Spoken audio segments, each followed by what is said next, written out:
Hi, this is George Coleman, and this is my assignment number 3 for PIDP 3230. The strategy I have chosen for this assignment is the use of Jeopardy-style game to quiz students in a classroom setting. The principle behind this activity is one of a background knowledge probe, aimed at allowing the instructor to determine the most effective starting point for a given lesson and the most appropriate level at which to begin instruction. It is a group quiz, structured in the same manner as the popular game show first broadcasted in the US by ABC on March 30th, 1964. 30 questions will address the lower levels of the student's cognitive domain by asking for answers to a range of questions on the subjects of future lectures. The questions are worth between $100 and $500 bragging dollars, and the first, second, and third place at the end of the game get to have their names on the whiteboard until the end of the course. The courses I have been teaching over the last 10 years at the Justice Institute of BC have a wide audience since they are mandatory for anyone who wants to become a commercial sailor, from the deck sweeper to the captain. A significant percentage of the students enrolled in the Transport Canada Marine Firefighting courses are new Canadians, and for some this is the first time they would come in contact with the Canadian adult education system. While previous experience in a course setting differs from person to person, I am yet to encounter a student in my courses who did not yet watch at least an episode of Jeopardy, either the North American version or a local version in their native language. For the newcomers, as well as for many of the local marine professionals taking these courses, the thought of being back to school and going through formal assessment can cause anxiety.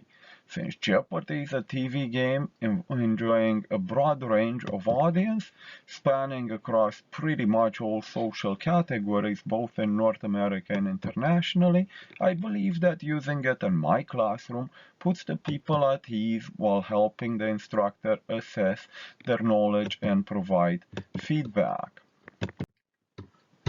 A major advantage of using Jeopardy as an informal assessment tool is providing a more relaxed way to gauge the student's level of knowledge on a certain subject.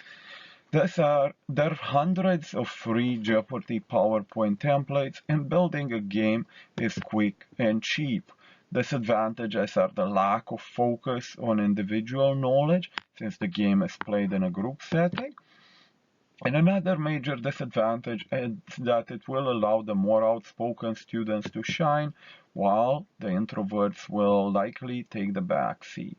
Logistically, a disadvantage is having to use a projector or some other type of screen.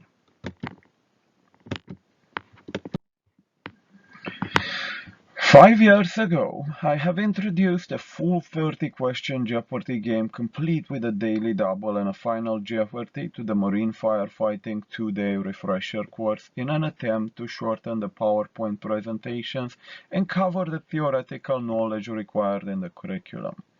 At first, I was leading the class through the game using the classic rules, where whomever answers a question gets to pick the next one.